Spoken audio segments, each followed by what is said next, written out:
Assalamualaikum warahmatullahi wabarakatuh. Apa kabar sobat-sobat sekalian? Bertemu lagi dengan saya di channel YouTube Sudi Prayitno. Semoga Anda dan kita semua selalu diberi keselamatan, keberkahan dan rahmat oleh Allah Subhanahu wa taala dalam segala aktivitas yang kita lakukan. Salawat dan salam selalu kita panjatkan, semoga disampaikan kepada junjungan kita Nabi Muhammad Sallallahu Alaihi Wasallam. Allahumma sholli ala Muhammad wa ala ali Muhammad. Sobat, hari ini adalah hari yang secara tidak terduga merupakan hari yang sangat istimewa bagi kita semua, khususnya yang sedang menjalankan ibadah puasa Ramadan 1445 Hijriah.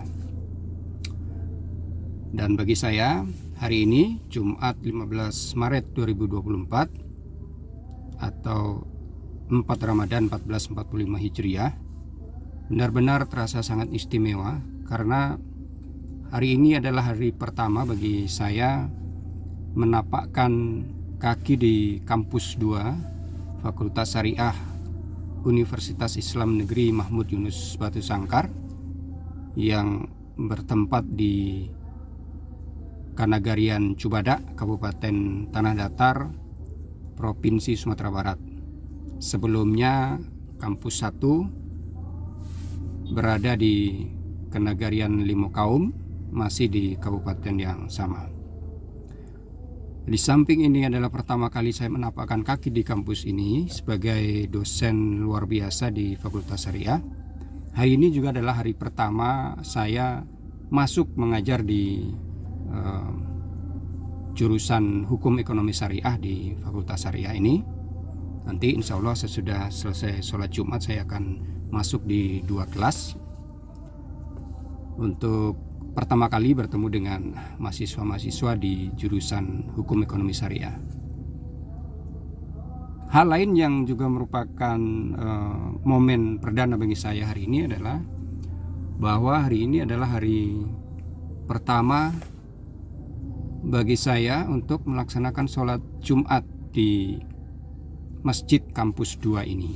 Ya, ini sholat Jumat pertama saya di kampus, dan kebetulan hari ini adalah sholat Jumat perdana yang diadakan di masjid yang dibangun di Kampus 2 UIN Mahmud Yunus Batu Sangkar ini. Masjidnya ini diberi nama Masjid Abdullah Al-Awwal, ya, Masjid Abdullah Al-Awwal. Kalau kita lihat ini masjidnya ya masih seperti baru selesai dibangun nih sobat sekalian. Mari kita lihat. Ya, ini wujud dari Masjid Abdullah Al-Awwal yang nanti akan melaksanakan sholat Jumat perdana di kampus ini. Ya, dan menurut informasi ini adalah masjid di kampus terbesar di Sumatera Barat. Adapun mata kuliah yang nanti akan saya ajarkan di jurusan Hukum Ekonomi Syariah adalah tentang etika profesi hukum. Nah, sobat sekalian, bicara tentang mata kuliah ini, tentang etika profesi hukum ini, menurut saya ini adalah salah satu mata kuliah yang penting dan bahkan bisa dikatakan paling penting dari mata kuliah apapun yang diajarkan di Fakultas Hukum.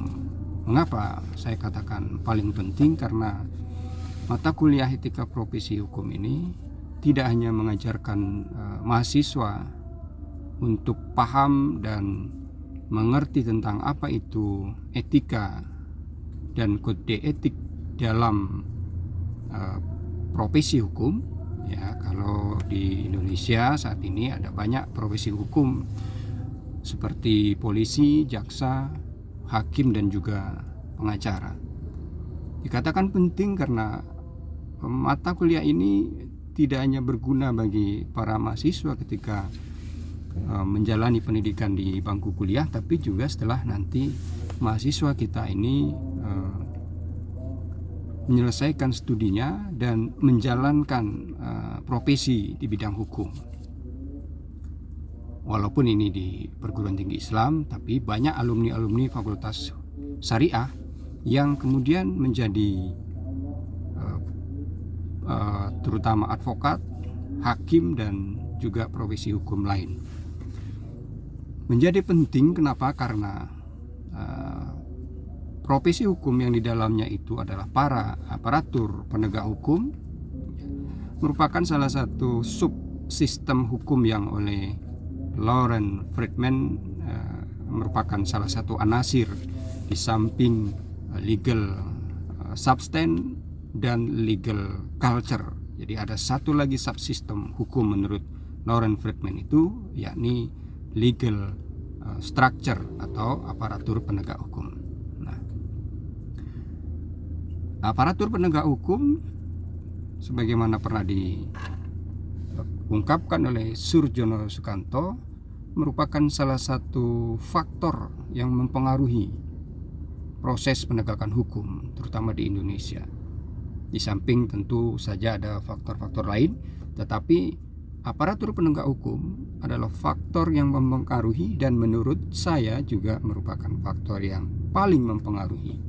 Mengapa dikatakan paling mempengaruhi? Hal ini sejalan dengan pendapat yang pernah diungkapkan oleh seorang ahli Belanda bernama W.M. Taveerne yang hidup pada tahun 1874 sampai 1944.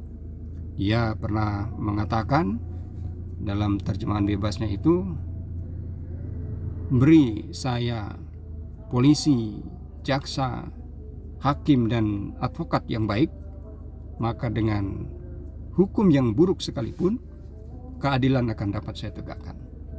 Nah, makna dari ungkapan W.M. Taveerne ini adalah seburuk apapun hukum yang ada di satu negara, termasuk juga di negara kita ini, keadilan akan tetap bisa ditegakkan bila kita memiliki aparatur penegak hukum yang baik. Kita punya polisi, punya jaksa, punya hakim, dan punya advokat yang baik, maka hukum akan dapat ditegakkan dan keadilan akan bisa diwujudkan. Oleh karena itu, sobat-sobat sekalian, apabila hari ini kita menyaksikan masih banyak praktek penegakan hukum yang buruk di negara kita, itu sangat mungkin salah satu sebabnya adalah karena buruknya perilaku aparatur penegak hukum kita, entah polisi, entah jaksa, entah hakim, entah juga advokat. Ya, walaupun hanya salah satu dari keempat aparatur penegak hukum ini yang berperilaku buruk, itu tentu saja akan berdampak terhadap proses penegakan hukum secara keseluruhan. Oleh karena itu, mari kita bersama-sama memastikan aparatur penegak hukum kita, polisi kita, jaksa kita, hakim kita, dan advokat kita benar-benar menjalankan tugas profesinya sebagai penegak hukum dengan berpijak pada etika dan moral, nilai-nilai etika dan moral yang sudah termaktub di dalam kode etik masing-masing profesi itu, baik kode etik polisi, kode etik jaksa, kode etik hakim, dan juga kode etik advokat. Semuanya itu sudah diatur bagaimana profesi-profesi tersebut, bagaimana para pengemban profesi-profesi hukum tersebut menjalankan tugas profesinya. Dengan demikian, maka apabila aparatur penegak hukum kita berperilaku baik sesuai dengan kode etik yang mereka miliki, insya Allah keadilan akan terwujud sekalipun hukum belum baik-baik saja. Demikian, terima kasih. Sampai ketemu lagi di kesempatan yang lain. Assalamualaikum warahmatullahi wabarakatuh.